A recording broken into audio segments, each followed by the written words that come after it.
আসসালামু আলাইকুম, সবাই কেমন আছেন? আশা করি সবাই ভালো আছেন। সবাইকে ঈদ মোবারক জানাইলাম। এই যে আমি পায়েস বানাইতেছি, সবাই আঙ্গ বাড়িতে চলে আসবেন পায়েস খাওয়ার জন্য। এই যে দেখুন পায়েস বানাইতেছি আমি, সবাইকে ঈদের দাওয়াত দিছি। সবাই পায়েস খাওয়ার জন্য আঙ্গ বাড়িতে আসবেন। আমি ঈদের জন্য সবাই দাওয়াত দিলাম। আর কাগো কাগো পায়েস খাওয়া দাওয়া হয়ে গেল গা, কমেন্টে জানাবেন। আমি কিন্তু এই যে বানাইতেছি, কইলাম যে সব বন্ধু করে দেখাই। কাকিরটা বলো করছে, এখন আমি চাল দিতেছি।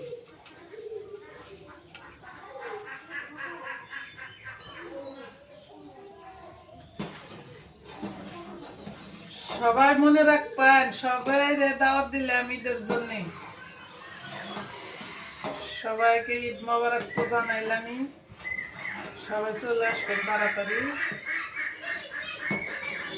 আমার নাগাল কেরা কেরা পায়েস বানাইতেছেন, আজকে তো সবাই বানাইতেছেন জানি, কিন্তু আমার নাগাল কেরা তাজা পায়েস বানান। আমরা তো গরুর গাখির খাই না, এই জন্য আমরা এই যে তাজা দিয়ে পায়েস বানাইতেছি। কিন্তু সব মানুষের তাজা পায়েসটা খানা, কিন্তু আমরা তাজা দেই খাই, আমরা গরুর গাখির খাই না।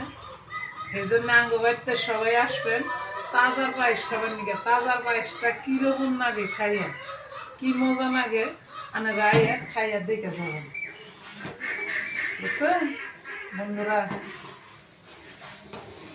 এই যে দেখুন চালটি দিয়ে দিছি। আমার পায়েস হইতে কিন্তু টাইম লাগবো, এখানে কিন্তু হবো না। সবাই গাখির বলো ফুটলো, সবাই চাল দিলাম, তারপরে চালটা ফুটবো, তারপরে চিনি দিব। টাইম লাগে পায়েস বানাতে। এই যে সবাই চলে আসবেন তাড়াতাড়ি।